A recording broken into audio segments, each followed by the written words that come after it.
Hey, good morning. How y'all doing? It is Well Red Beard. It's a damn fine day to talk about some books. We're here for a book review, and today we're going to talk about The Plastic Priest by Nicole Cushing, Bram Stoker Award winning Nicole Cushing. Now, I read this one on a whim, picked it up on a whim at Half Price Books, autographed copy, and because I'm in this place where I'm actually trying to read the things I buy, I kind of dove into it relatively quickly. Also, because I'd finished a thickish novel before this, I wanted something short and fast, and so picked it up and went right into it. It is my first read by Cushing, although when I was active as Well Redbeard on Twitter, I saw her stuff out there. I saw her books in the circle I was running in. I think one of them. I think I know what it was called. One had a dynamic, odd like cover. Well, shoot. What's it? Sick Gray Laugh. Which was her second novel, A Sick Gray Laugh. It was published in 2019. Anyway, I haven't read that one, but now I've read this one. So, I'll read a little synopsis, and then I'll kind of tell you, my thoughts on it. When the soul has been thoroughly poisoned, the body must abandon it. Everything feels unreal afterwards, but plastic heads shed no tears. Bram Stoker award winning author Nicole Cushing offers an excursion into the weird, a quiet novella of a mad woman in a mad town as an Episcopal priest grapples with the meaning of faith, reality, and if there's anything real to either of them at the end of it all. Um, odd little book.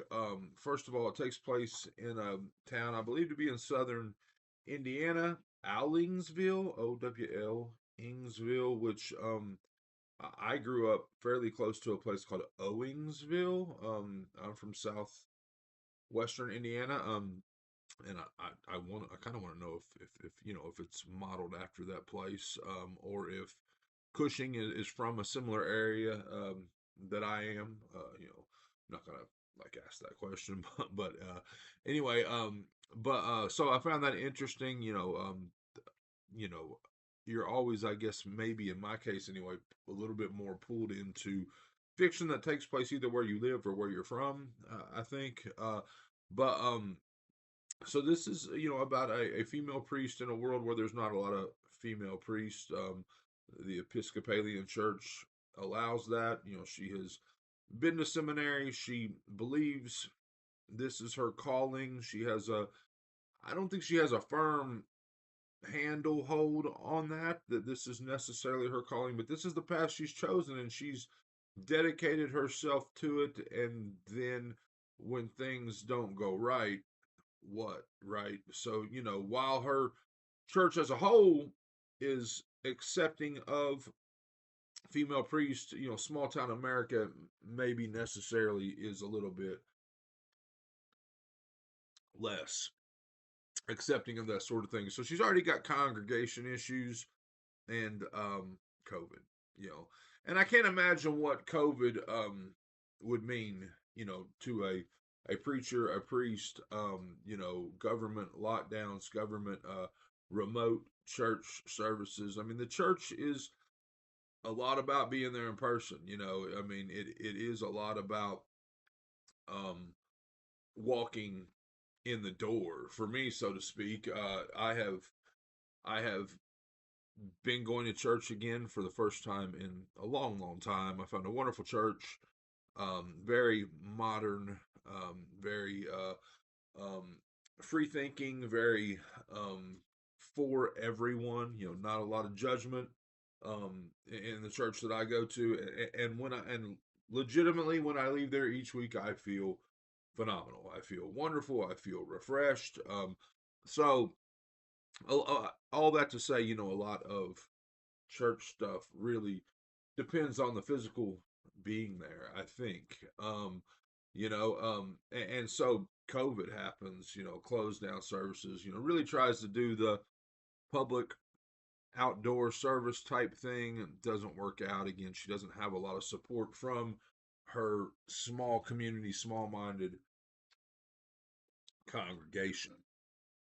Uh, you know, first half of the book kind of builds up the history of the town, the history of her relationship with the town, the church, and she again tries to start this outdoor prayer thing in a public park. Goes there one night. She's going to be there at sundown every night, and it's the longest day of the year or something like that. Sun's not going down till 9:30. It's a shit storm rain falling out there, and her husband, who is a pagan, and we'll maybe circle back to that, but don't go, don't do it. No, I promised. I promised. She goes, and she meets a character that is part vagrant, part God in disguise, maybe, part her imagination. I'm not really sure, but it just kind of sets everything on edge. And I would have in no way say that she was. What does it say here? It says a mad woman. It calls her a mad woman right here. I would have in no way have said that.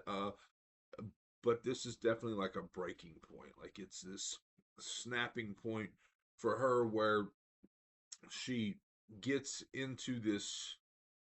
I mean, it's like a near catatonic state. Like she only had like it talks about so this um woman in the town passes away, an elderly woman, an Owling, who the town is named after. So it's a big event as far as her funeral at our main character's church, and like she's talking with the closest relative or whatever about this, and she's at this point where she's only got like seven like phrases that she can say because she believes that she is this plastic priest, this plaything for a um uh what's the word I'm looking for this child like God, almost like we are action figures for this little boy in the sky that is just playing with us and eventually loses interest in us, and that type of thing. So there's a you know there's build up, there's story, there's history, there's our character. I mean, you don't love our character, you don't hate our character, you like our character, I think, and then it's just a flip of a switch. And I get it that there's it's a novella format, it's short, it's a lot of stuff in a very short format, but for me it just didn't I don't know. I mean, I didn't dislike the book. I didn't love the book. I would probably say somewhere between 2 and 3 stars for me. But it's also, I will say it's also one of these ones in hindsight that while I didn't love like the second half of the book, like for me, there's a lot of she's trying to give this eulogy, this service for this woman that has passed away, and like I said, it's she doesn't even believe that she is programmed with the phrases, the patterns of speech to be able to a plastic priest. She believes she is just a doll, so to speak, and maybe she doesn't have the right uploads yet to be. It's odd, and so while I didn't necessarily like where the book went, I mean, in hindsight, the action figures, the playthings of a less than benevolent God. I, in hindsight, looking back, I kind of maybe slightly dug the way that played out. I don't know. I think all in all, I'm 2 to 3 stars. A sick gray laugh has been on my radar for a while. I mean, if I came across it, I would probably grab it. I probably won't go out and like forcibly seek it from Amazon or whatever. But so anyway, probably 2 to 3 stars for me. The Plastic Priest, Nicole Cushing. Yeah, that's it. So that's my review. I hope you enjoyed it. I hope you're enjoying all your books, all of them, as much as I am. If not, you are reading the wrong damn books.